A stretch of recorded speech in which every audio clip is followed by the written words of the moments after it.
Assalamualaikum warahmatullahi wabarakatuh. Innal hamdalillah nahmaduhu wa nasta'inuhu wa nastaghfiruh wa na'udzu billahi min shururi anfusina wa min sayyiati a'malina. Man yahdihillahu fala mudilla lahu wa man yudlil fala hadiya lahu. Wa ashhadu an la ilaha illallah wahdahu la syarika lah wa ashhadu anna Muhammadan abduhu wa rasuluh sallallahu alaihi wa ala alihi wa ashabihi wa man tabi'ahum bi ihsan ila yaumiddin, amma ba'du. Ya ayyuhalladzina amanu taqullaha haqqa tuqatih wa la tamutunna illa wa antum muslimun.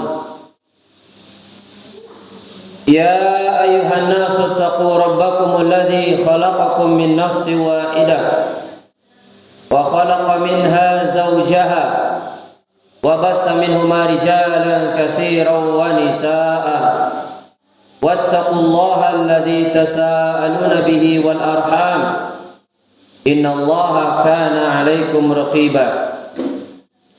Ya ayyuhalladzina amanu taqullaha wa qulu qawlan sadida yuslih lakum a'malakum wa yaghfir lakum dhunubakum wa may yuti'illaha wa rasulahu faqad faza fawzan 'azima. Fa inna asdaqal hadithi kitabullah wa khairal hadi hadi Muhammadin sallallahu alaihi wasallam wa syarrul umuri muhdatsatuha wa kullu muhdatsatin bid'ah wa kullu bid'atin dhalalah wa kullu dhalalatin finnar. Ma'asyiral muslimah, ibu-ibu dan akhwat jemaah kajian yang semoga dimuliakan oleh Allah Subhanahu wa taala. Pertama dan terutama sekali kita bersyukur kepada Allah Subhanahu wa taala atas segala limpahan rahmat, karunia dan nikmat yang Allah Subhanahu wa taala berikan kepada kita. Sehingga dengan itu kita bisa hadir dan mendatangi majelis ilmu, belajar tentang agama Allah Subhanahu wa taala, tentang apa saja yang dapat membuat kita menjadi hamba Allah yang baik, dan itu hanya bisa diraih dan ditempuh dengan kita berjalan di atas ilmu ad-din. Dan kita alhamdulillah, majelis kita ini telah berjalan beberapa waktu lamanya, dan kita telah menyelesaikan sebuah buku yang berjudul 40 hadis pilihan pembentuk karakter seorang muslimah. Dan pertemuan yang kemarin atau pekan yang lalu kita sudah mulai masuk ke dalam pembahasan buku yang lain. Kenapa kita mengambil kajian kita tidak tematik,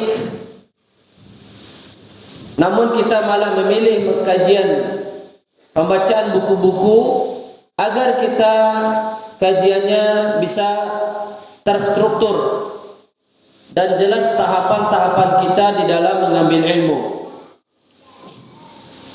Kalau sekedar tematik, maka ilmu kita tidak runut.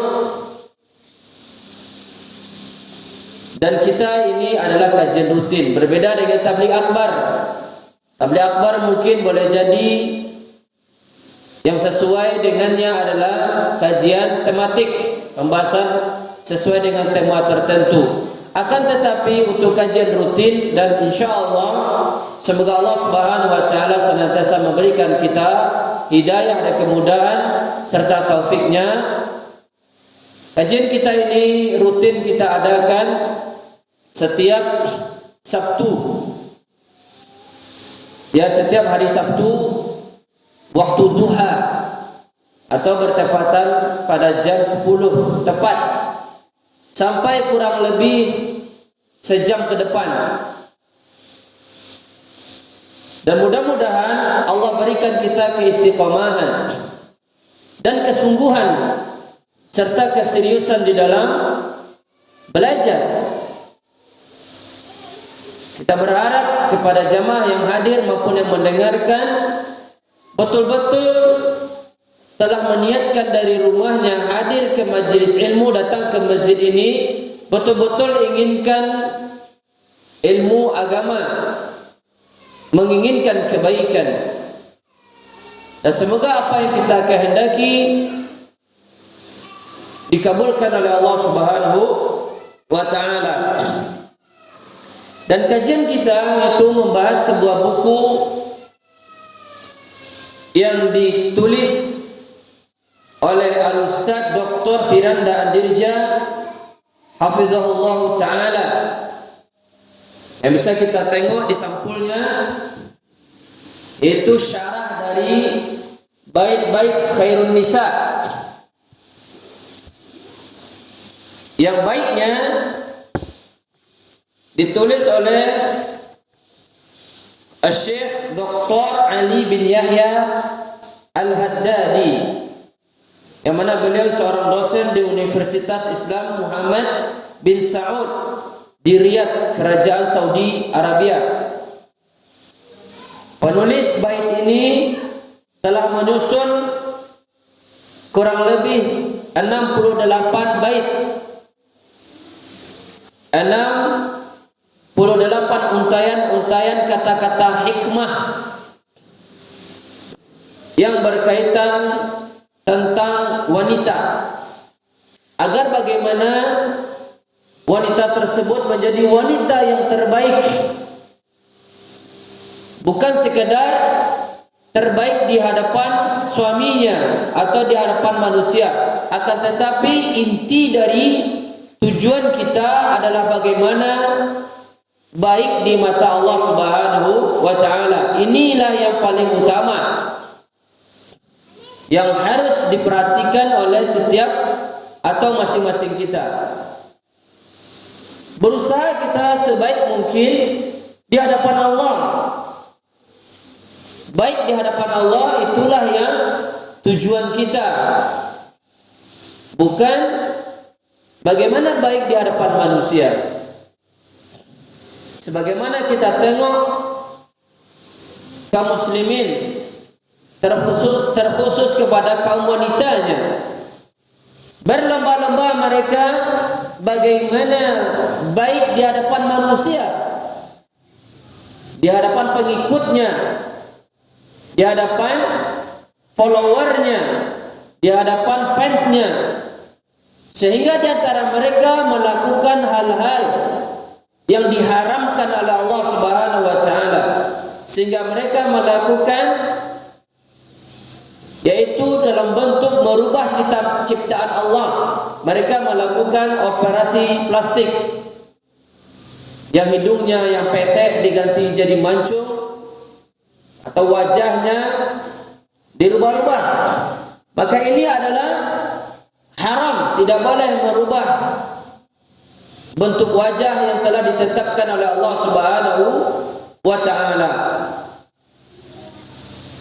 Demikian juga betapa banyak kaum wanita yang memakai pakaian-pakaian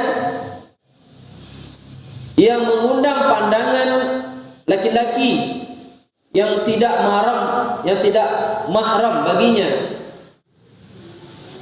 yang tidak halal baginya melihat perhiasan-perhiasan dirinya dengan memakai pakaian-pakaian tadi.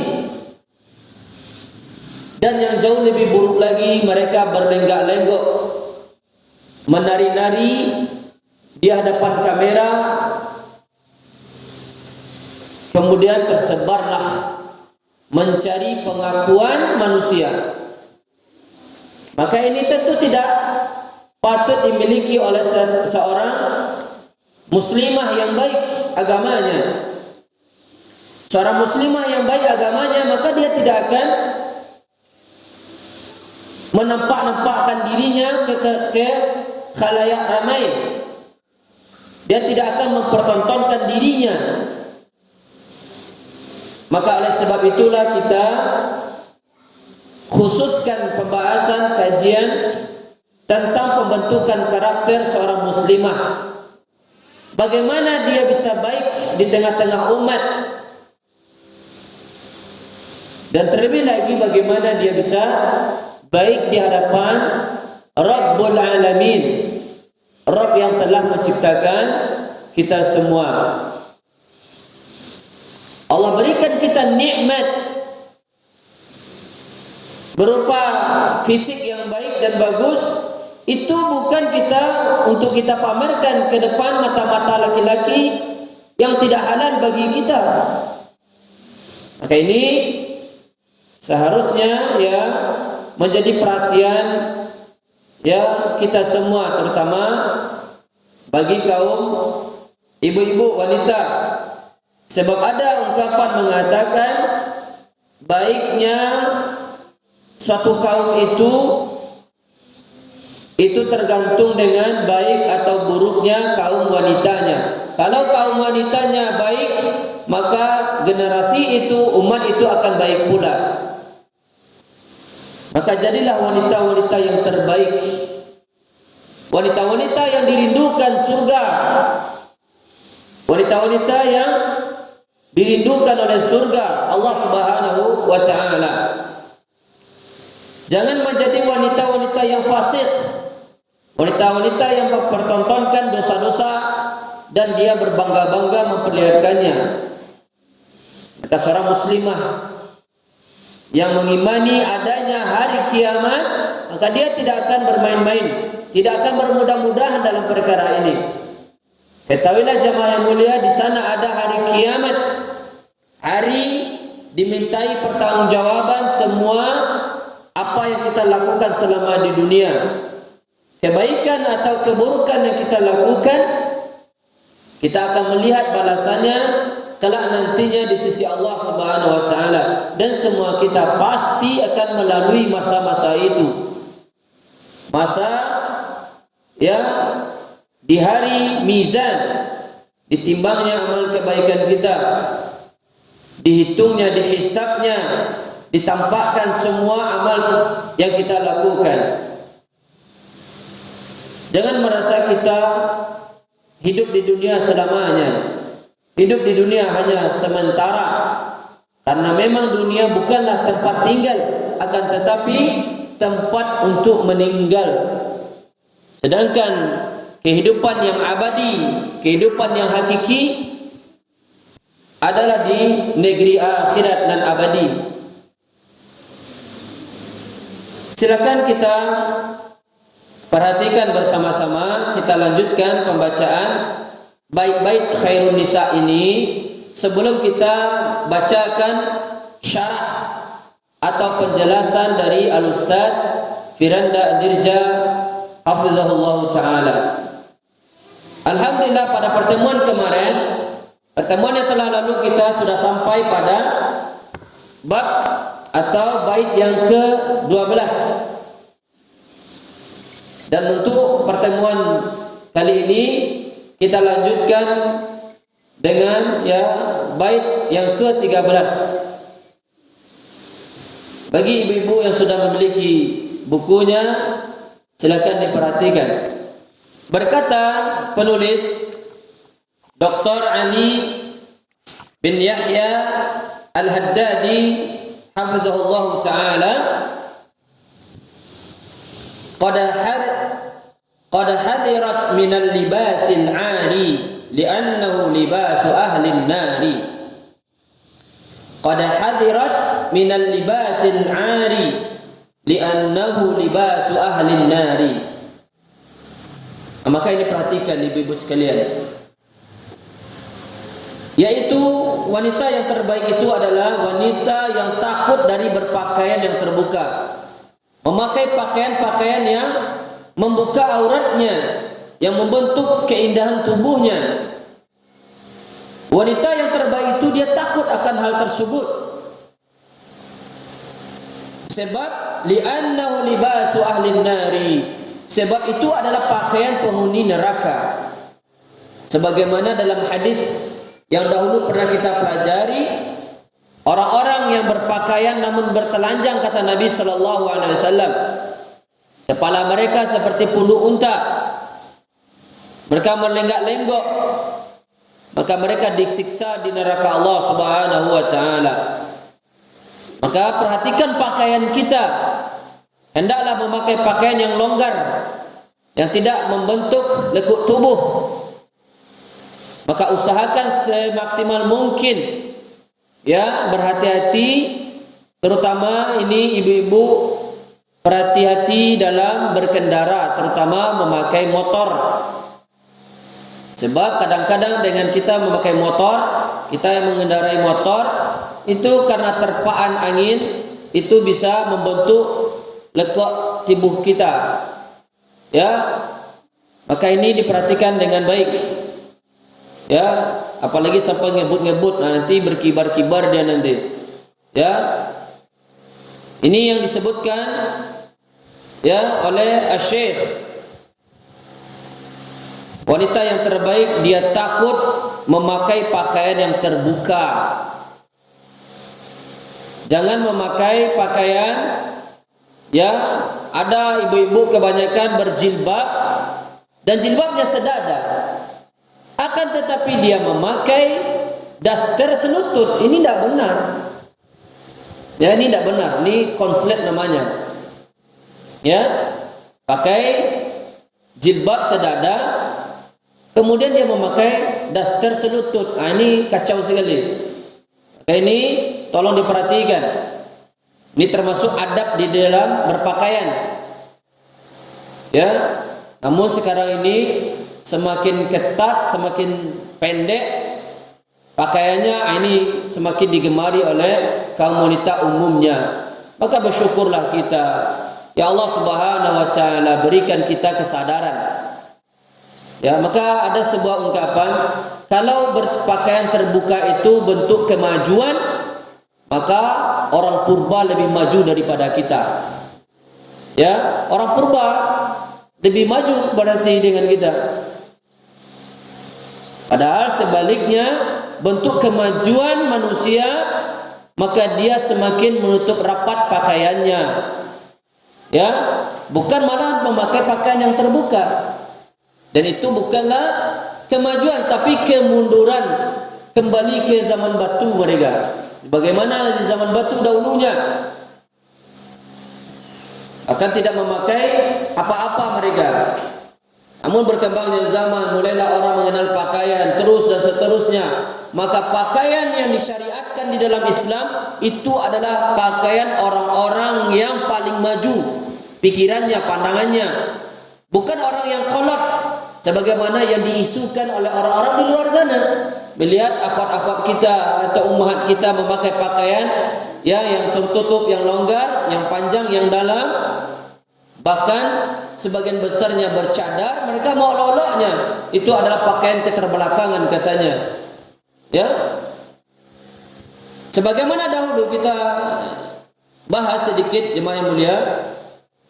Dahulu kita di Padang ada ustaz namanya Ustaz Zul Asri Rusli, hafizallah, semoga Allah menjaga beliau.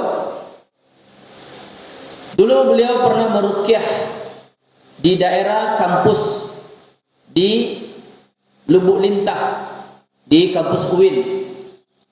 Ketika itu beliau meruqyah ya akhwat yang sudah berpakaian yang dalam, yang syar'i insyaallah. Ketika diruqyah, sedang meruqyah, lewatlah wanita-wanita yang pakaian ketat, pakai pakai legging atau pakaian levis yang mencetak tubuhnya, atau dengan pakaian yang terbuka. Kemudian mereka berseloroh percuma saya pakai baju yang tertutup, pakai baju dalam, tapi kerasukan juga. Kami yang terbuka modiko saya tidak pernah kerasukan. Ya, apa jawaban Ustaz? Dia malu do kawan mengedoh kawan. Nah itu. Berbangga dia, percuma saja pakai cadar, pakai pakaian dalam, tapi kerasukan juga katanya. Kami yang seperti ini, telanjang kayak gini, ibaratnya seperti itulah, terbuka kayak gini, tidak pernah kami kerasukan katanya. Nah iyalah kata Ustaz, malu ada kawan mengedoh kawan. Itu dia. Nyolah kawan boleh, maka digaduh, maka dirasuki kan? Mungkin boleh jadi ya jin itu yang dirasuki oleh si wanita-wanita yang seperti itu. Ya, menurut jin itu dialah jinnya. Ya, maka naudzubillah min dzalik. Lanjut kita kepada bait yang ke-14. Minhu qasirun dayyiqun syaffafu fakulluha min lubsiha takhafu. Minhu qasirun dayyiqun syaffafu fakulluha min lubsiha takhafu.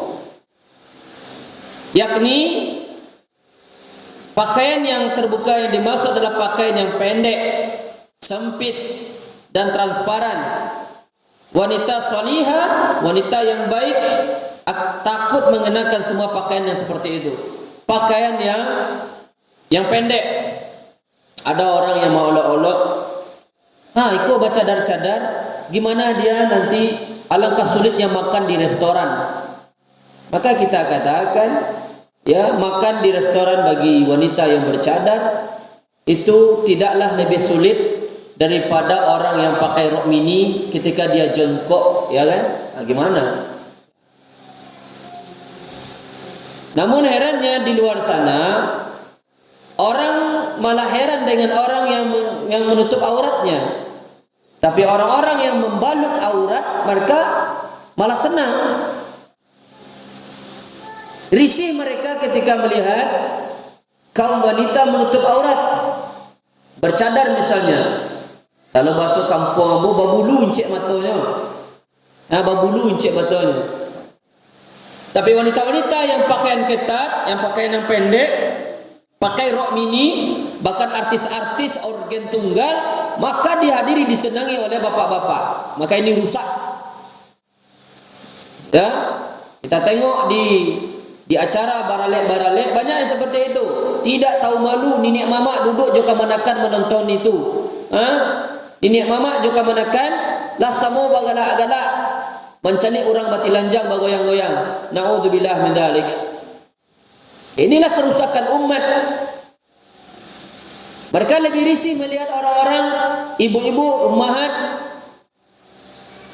yang datang ke pengajian, diolok-olok oleh mereka, diperbincangkan oleh mereka. Inilah penyakit masyarakat kita. Tapi pakaian yang di atas, yang rusak, yang terbuka, yang ketat dan semacamnya, tak pernah mereka menghiraukannya atau mereka tidak pernah membicarakannya. Ini yang kita sayangkan. Semoga Allah Subhanahu wa taala memberikan hidayah kepada masyarakat kita, kepada tokoh-tokoh adat, kepada nenek mama, kepada orang tua untuk memperhatikan lingkungan kita, terutama anak gadis kita. Jangan dibiarkan keluar dalam membuka aurat, pakaian-pakaian yang transparan dan seterusnya. Sebagaimana kita tengok pada waktu-waktu yang lalu, ketika zaman corona, ya kan? Ketika anak gadisnya keluar rumah, istrinya keluar rumah, yang dia ingatkan apa? Jangan lupa pakai masker katanya. Nanti kena corona nanti katanya. Tapi mereka tidak mengingatkan anak istrinya untuk menutup aurat, tidak memakai pakaian jilbab yang dalam. Tidak mereka ingatkan. Padahal itu jauh lebih berbahaya. Kalau tidak pakai masker, paling-paling ya terinfeksi corona, tertular corona. Tetapi kalau tidak menutup aurat, memakai pakaian yang terbuka, maka bisa-bisa masuk neraka. Yang lebih berbahaya, corona atau neraka? Ya. Namun itulah keadaan kita karena jauh atau lemahnya ilmu dan iman. Sehingga orang beda dalam skala prioritas. Mereka lebih takut tentang kehidupan dunia, namun mereka tidak takut bagaimana dahsyatnya api neraka. Ini kita ingatkan, ya, siapapun yang mendengarkan, maka terimalah kebenaran ini. Dan ini adalah kebenaran yang datang dari Allah dan Rasulnya, agar kaum wanita betul-betul memperhatikan pakaiannya. Masuk kita kepada bait yang ke-15. Walau amama mithliha minan nisa afta bihi dhun nushi ahlul iktisa. Walau amama mithliha minal nisa afta bihi dhun nushi ahlul iktisa. Artinya, bahkan dia tetap menjaga pakaiannya meskipun di hadapan wanita lainnya. Ini. Meskipun di hadapan wanita yang lain. Sebagaimana anjuran ini, ya, anjuran sang pemberi nasihat, yaitu para ulama teladan. Maka meskipun kita di hadapan sesama wanita, maka hendaklah tetap menjaga pakaian yang baik, jangan pakai pakaian yang ketat, ya. Namun bagi ibu-ibu yang bercadar, ketika di pengajian atau di dalamnya hanya ibu-ibu saja sesama akhwat, maka bukalah cadarnya. Ya, bukalah cadarnya. Kita khawatir nanti ada di berbagai tempat, ternyata yang ikut kajian ibu-ibu ternyata ada laki-lakinya. Dia bercadar, tak tahu. Ternyata pas dibuka cadarnya ternyata dia berkumis, ya kan, berjenggot. Ini fitnah. Makanya saya harapkan bagi ibu yang bercadar, ya, ketika di pengajian yang kita sudah aman, yakin, insyaallah terhindar dari pandangan laki-laki lain, maka hendaklah buka cadarnya, ya. Apalagi kita mungkin, ya, di kedepan harinya ada ibu-ibu yang baru ngaji misalnya, yang masih pakaian-pakaian yang pakai jilbab pendek, maka jangan dipandang sinis. Mari rangkul baik-baik, ya. Ajak kepada jalan Allah bersama-sama, kita bergandengan tangan, ya, menuju surganya Allah Subhanahu wa taala. Pandanglah orang-orang dengan pandangan rahmat, bukan pandangan kehinaan dan merendahkan. Nah, di sini di bait yang ke-15 ini, walaupun di hadapan sesama wanita, maka berhati-hatilah tetap menjaga pakaian kita. Dan ini bisa termasuk kepada pembahasan kita yang telah lalu, pembahasan hadis tentang kurang disukai atau tidak disukainya kaum wanita berenang, ya, berenang di tempat umum, mandi-mandi di tempat pemandian umum. Karena sebagaimana dimaklumi, ketika mandi meskipun pakai jubah sekalipun, ini akan membentuk, ya, aurat. Ya, ini akan membentuk aurat. Maka jangan bermudah-mudahan dalam bab ini. Ya, maka saya ingatkan ayah dan bunda, perhatikan baik-baik anak kita pakaiannya, usahakan walaupun di hadapan sesama wanita tetap diingatkan, jangan dia bergampang-gampangan membuka pakaiannya. Tak boleh. Ya, namun ini bentuk kehati-hatian untuk diwaspadai. Hendaklah seorang muslim dan muslimah memiliki sikap hati-hati, wara' terhadap sesuatu yang bisa menjurus kepada kemaksiatan atau menjurus kepada pelanggaran terhadap syariat Allah Subhanahu wa taala. Kemudian yang ke-16, Asy-Syaikh mengatakan, Dr. Ali bin Yahya Al-Haddadi mengatakan, la tanmusul wajha walal hawajib illa li syai'in udda fil ma'ayib. La tanmusul wajha walal hawajib illa li syai'in udda fil ma'ayib. Wanita yang terbaik itu adalah dia juga wanita yang tidak mencabut bulu wajahnya dan tidak pula alisnya, kecuali karena suatu alasan yang dianggap sebagai aib. Ya. Yaitu dilanjutkan yang dimaksud bulu di wajah atau bulu di wajah itu yang dijelaskan pada bait yang berikutnya. Bait yang ke-17 langsung diperhatikan, kalihyatin wa syaribin idza nabat fa innaha tuziluhu idza batagat.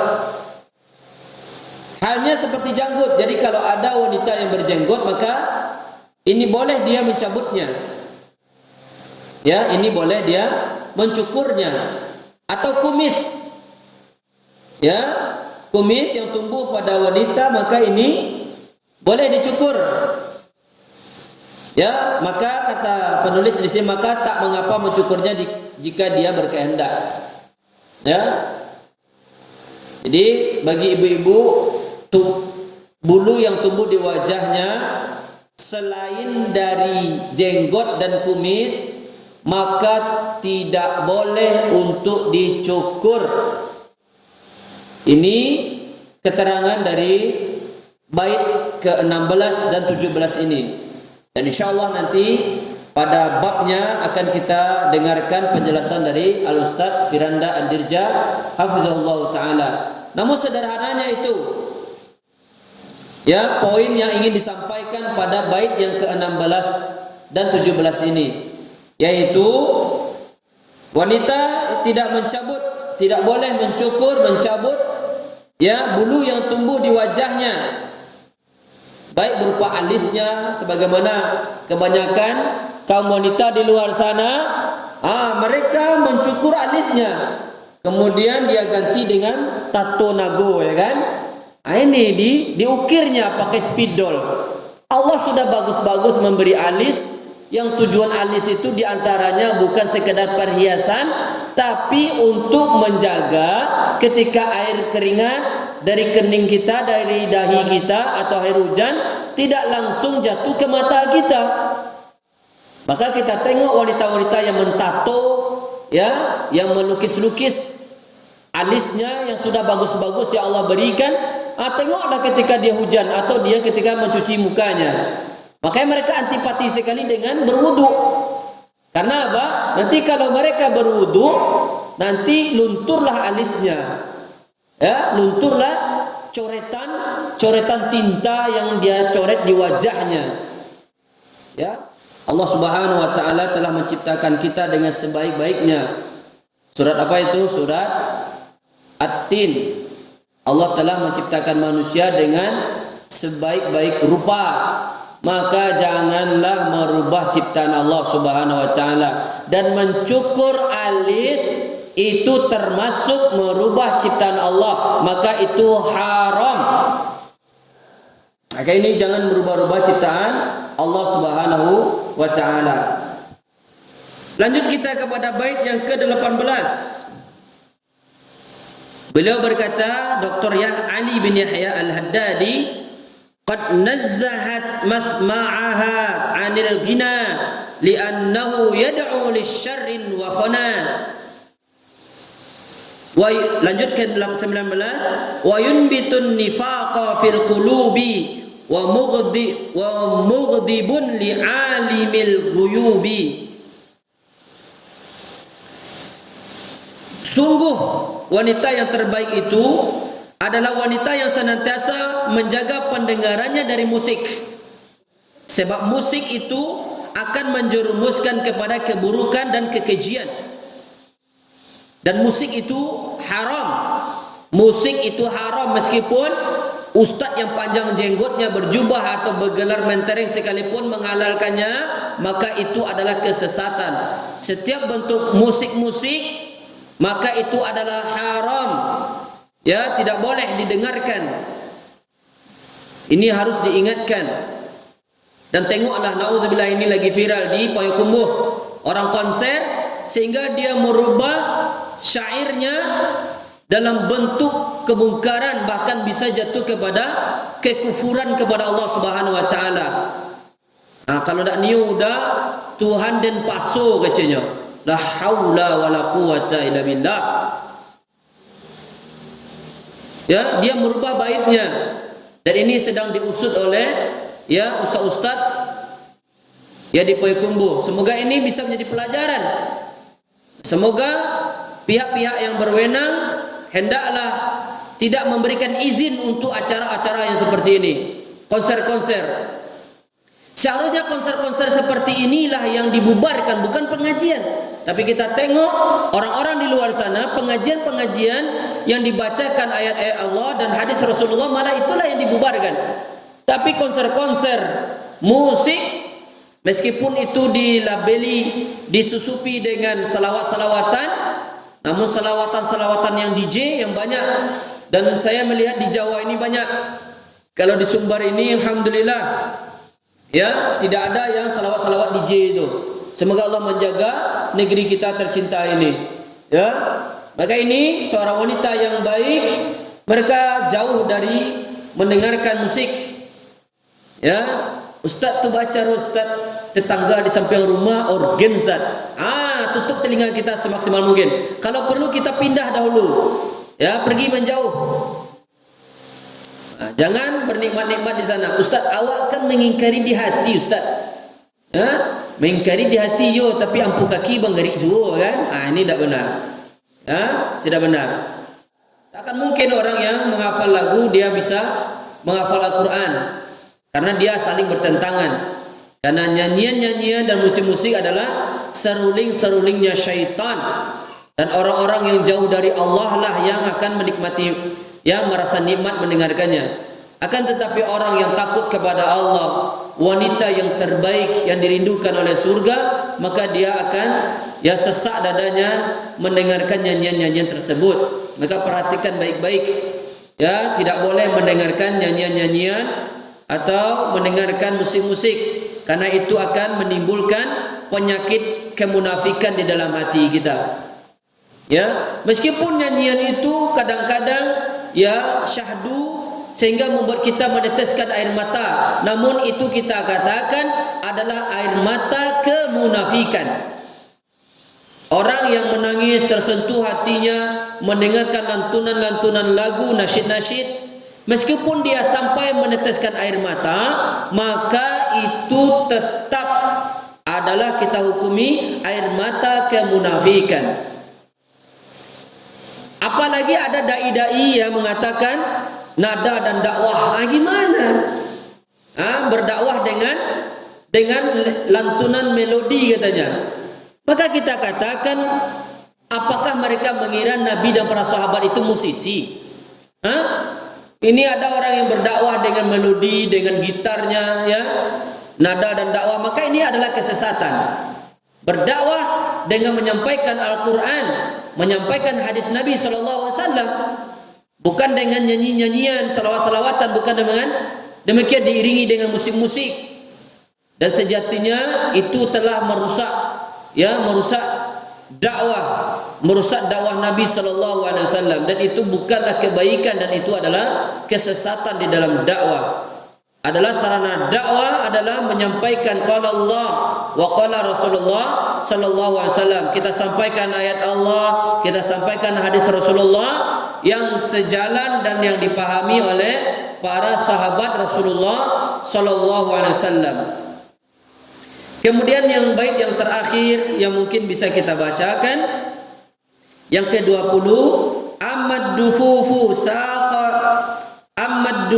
sa'atal afrahi kal'idi aw fi zaffatin nikahi.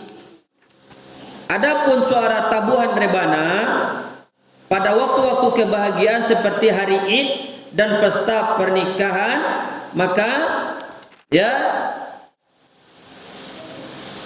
silakan dilihat di lanjutannya di bait yang ke-21. Fa innaha tasma'uha bila haraj illa idzal kalamu bil fuhushi imtazat.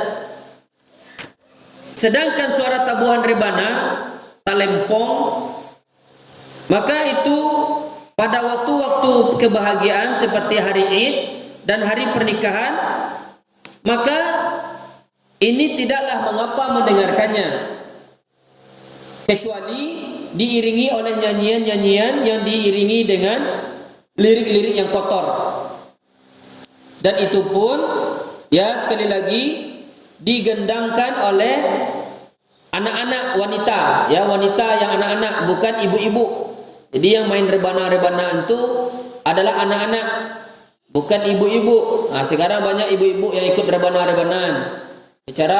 Ketika acara-acara maulidan dan semacamnya, mereka tampillah mereka. Na'udzubillah min dzalik. Maka dibolehkan, yaitu adalah rebana. Dan itu pun yang memainkannya adalah kaum wanita yang itu berusia yang belum balik, anak-anak yang memainkannya, bukan wanita yang sudah remaja, ya, apalagi yang sudah dewasa, tidak boleh memainkannya. Barakallahu fikunna. Ya, ini yang mungkin dapat kita bacakan pada kesempatan pada hari ini. Semoga yang sedikit ini yang kita bacakan bisa kita pahami dan bisa menjadi pengingat-ingat bagi kita bersama. Ya, dan semoga Allah berikan kita taufik untuk bisa mengamalkan, sehingga atau kita bisa mengajarkan kepada yang lainnya, kepada keponakan kita, ya, tetangga kita, terutama anak gadis kita. Ya, hendaklah kita mengingatkannya, saudari kita, orang tua kita, ibu kita, maka ingatkanlah agar kita menjadi wanita yang terbaik, agar kita menjadi wanita-wanita yang dirindukan oleh surganya Allah Subhanahu wa taala. Mudah-mudahan yang sedikit yang kita bacakan pada pertemuan kali ini bermanfaat bagi kita semua, terutama bagi saya yang menyampaikan dan bagi ibu-ibu yang mendengarkan. Mudah-mudahan Allah Subhanahu wa taala senantiasa memberikan kita keistiqomahan dan Allah berikan kita pemahaman yang baik dan benar tentang agama Allah Subhanahu wa taala yang mulia ini, dan jadilah wanita-wanita yang terbaik yang dirindukan, ya, surga Allah Subhanahu wa taala. Kita sudahi kajian kita. Subhanakallahumma wa bihamdika asyhadu an la ilaha illa anta astaghfiruka wa atubu ilaik. Wassalamualaikum warahmatullahi wabarakatuh.